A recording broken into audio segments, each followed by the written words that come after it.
Gentlemen, please tell us about the brand. So we are from Tamil Nadu, right? So third generation oil maker. My grandfather started this business the late 1960s, and we used to have my grandfather's factory until 2000s. And then the industrialization, commercialization of refined oil came in. Then we had to shut down business. Then I again started in 2015 after seeing couple of refineries, what is happening, what is the process going inside, how adulterated the product is. So we knew what was how to make this. So that is when we started again in 2016 as a small standalone unit in Tamil Nadu, Trichy. Then after my graduation, my MBA, I named this brand Gramiyaa. Gramiyaa is from Tamil, which means Grama means village. So from the village, that's what it means, right? We started in 2017 as a very small unit, then we scaled it up. Today we are a team of 85. The plant is based out of Trichy, Tamil Nadu. Trichy, Tamil Nadu.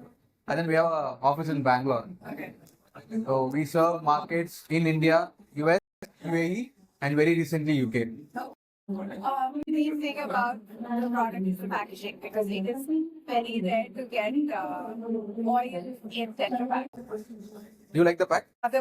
Oh, lovely. So I think the coconut oil is what she. Lovely. See, two aspects to this packing, right? One, when somebody passes the stall, they come back and see us. It's very attractive, right? But the fundamental reason to choose this pack was it is a natural way of extraction. So we need to have it a longer shelf life. So we need to block the oil, keep the oil away from sunlight. We need to have zero oxygen inside. So we were looking for a packaging which can do the both. So the only option was apart from plastic, if you want to avoid glass, it is much more heavier, expensive, right? So that is when we wanted to go with this product, with this packaging. So it prevents light, it prevents oxygen, it will be nitrogen flushed, and it really helps to improve the shelf life. Okay. So this is the functional aspect of it. Then 50% of it is how aesthetic, how nice it is in the kitchen. Can put a lot of information. Okay. Does it leak into it does, I mean, obviously it doesn't, but it's after all oil. So do you have there's a layer of plastic. No, so there are actually 3 layers. So 95% is paperboard, aluminium, and 5% is plastic. The plastic is on the outer side so that it seals well. The inner layer is aluminium, which is in contact with the oil currently. Yes. It's popular as well right now. Yes. So the one thing that we say is that we are specialty oil makers, right? So we focus on Indian origin cooking oil. So what oils used to traditionally be used in India in the earlier days. So before refined oils came into the market, if you look at India as a demographic, the coastal belt, the south of India would use coconut oil. The north of India would use mustard oil. During winters in the north, they'd use sesame. In Tamil Nadu, they only use sesame, right? And groundnut oil used to be used by the Gujaratis and the Kannadigas in the Karnataka region as well. So these were the oils that India used to typically use to cook its food back in the day. Okay. And if you actually look at Indian cuisines, they were made using these. And that's the habit we're trying to inculcate or bring back into Indian households in today's day and age. Yes. I do want to ask, because globally right now there's a bit of a backlash against seed oils. Is that something that you're seeing in India right now? See, yes, there is a backlash for seed oils, right? But this is what we have been consuming for ages. I don't think India will never agree to it. Even the US, we have a strong uptick from the native Americans. We could see from our reviews on Amazon, from our customers in Shopify, right? So there is one small group of people saying that seed oil is not good, right? Small but vocal. Small but vocal, yeah. If somebody is small, it's always vocal. So, but I don't think that's a true case. That is good to hear. Because these are like you said, they're traditional. They're affordable. It's not like an avocado oil. Yeah. Yeah. Within the oils business. At the end of the day, it's a staples.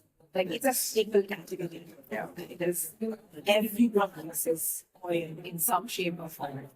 And so it tends to get overlooked in so many ways because it's just, yeah, you're going to need oil for everything, so you don't think about it too much. Are you seeing any interesting trends within oils in India in terms of consumer behavior? Yes, in a certain sense, because as we were saying earlier, so India traditionally used to use wood cold pressed oils, and now we are seeing wood cold pressed oil brands again picked up in the market, which means there is a consumer movement from refined oil. So there are educated customers now who understand that ultra processed, ultra refined oils are not good for your health. So the health conscious trend or the wellness trend that you are seeing generally within the Indian audience also reflects within the oil category as well. And I think that is why you're seeing a lot of brands and companies come up with cold pressed oils, again in a more vocal environment where they are like, hey, educating the customers about the pros and the cons of the categories, right? So very honestly, even within the food ecosystem or even the oil ecosystem, there is refined, then there's cold pressed, and then there's wood cold press. So it's because of the health trend that even each one exists, right? So the difference between cold and wood cold pressed would be cold pressed are usually made in expellers at a temperature between 80 to 100, whereas wood cold press are the kachchi, ghani tails, which we are used, the bullock that used to move back in the day. Yeah. So we still use the bull speed, but without the bull, right? It's automated. And it still uses the wooden pestle and the stone motor to make the oil. So then it retains a lot of nutrients in the aroma still. So one of the food trends that is still going on is wellness. I think that's something that will keep, it'll just keep growing and growing within India. So the biggest trend currently, at least in the last few years, what I'm seeing is one is the process, like how it is being made. Yeah. The second is the flavor itself. So earlier, like 7-8 years ago, if you see, there'll be one refined sunflower oil, one refined vegetable oil in the kitchen, and people tend to use for everything: deep frying, sauteing, or even for dosas, right? Now people have specialty oils, especially flavors, for the different cuisines they cook, right? So, and what I see in the near future is, this will get even more, into details like flavored oils, like chili oil, something like that. So things are going to get better. I mean, people are going to have like 3-4 oils in their kitchen, and we think we'll be there everywhere, all categories. Yeah, in the near future, yes. So, Okay. So after the oils are pressed, you still have a lot of meal left. Yeah. What happens to that? So what we do currently is we sell them to the local farms there. They use as organic fertilizers. Okay. We also sell it to the local poultry and dairy farms. It is used as feed there. So usually what happens is in our expeller, the oil is crushed to the maximum. So there is no oil left in the oil cake. It is complete protein. Whereas here, because it's cold pressed using kachchi ghani, there's still a good amount of oil left in the cake.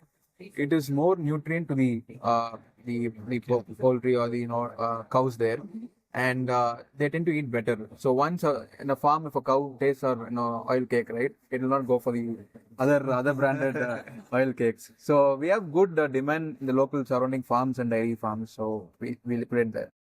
Where is your factory based? There is still a fair amount of manual involvement in so you do have people taking care of the milling process. Yes. Okay. That's so there's employment involved. Yeah. So we have automated something after filtration, but until filtration, everything is manual. So this oil milling itself is a community-based businesses there. There are a lot of people who have their daily livelihood with 1 mill running, 2 mills running there, and we still have third generation workers with us who are into this business for a very long time. So it's like having a very big community there. So that is why we chose Trichy first of all, right? So new talents are coming in. Like the younger generation are still interested in business, and that is one good thing for us. Okay. Is there a lot of demand for your brand right now? Are you seeing a lot? Do you also work with like large scale? So it's majorly a retail brand, but we are seeing a lot of traction and interest from Horeca institutional accounts as well in terms of wanting a healthier option in their menu. So since there's been a lot of backfire in terms of usage of palm oil and refined oils, people are trying to become a little more again vocal about what oils they are using, because at the end of the day, what's the first thing that goes onto the pan? It's the oil, right? And everything else follows that oil. And I think people have also understood it, the consumers have understood it. So then these businesses are trying to, give the consumers what they want at the end of the day. So the cold pressed oil category has boomed over the last couple of years. And similarly, the knowledge of what oils people are using is there. So there are Horeca accounts and institutional accounts who want to leverage this as well to a certain extent. So yeah, we've worked with brands like Wango, who have a QSR South Indian chain. We've done a small limited time menu with them. We've also worked with a Chai Point sub brand called Peppy Parathas, where they make parathas with cold pressed oils. So it's been nice. There have been a little bit of interest from big players. Apart from that, a lot of small restaurants in and around Trichy, in and around Bangalore, upcoming fine dining Indian modern restaurants who want to use authentic oils, who claim authentic, modern yet traditional, are trying to inculcate the habit of using such oils. It's really interesting. Like we've been going around and seeing a lot of highlighting traditional processing methods, going back to the roots, as it were. And is that a trend that you're seeing yourselves in terms of food that we consume? Are people going back to a more The roots? like they still want the modern aspects of convenience, but they also do want to be connected to their Yeah. Absolutely. And especially with the exposure that's happening with the demographic that we're talking about, right? So we're right now mainly it'll be millennials, it'll be the Gen Zs, etc. So who are also traveling internationally or moving from state to state. So what happens is when you start living by yourself or you move to another place, you really miss what home tastes like at the end of the day. And if there's something that can give you the feeling of home, it's food. yes. And that's where, the whole process actually comes back to looping around, okay, wanting to go back to what feels like home is what they mean by traditional or going back to their roots in a certain sense. So yes, I think as Gramiyaa, since we are specialty oil makers, anything and everything that we do will always revolve around oils, at least for the near future. So there'll be an extension of a specialty oil category, possibly flavored oil categories, and then anything else value added probably, but with oil in the forefront. We want to go deep rather than into the segment. We want to take it deep, make it more accessible to people across country, across the world, rather than going wide in range of products. Right. So that will be our core focus. Thank you so much. Thank you. Talking to you.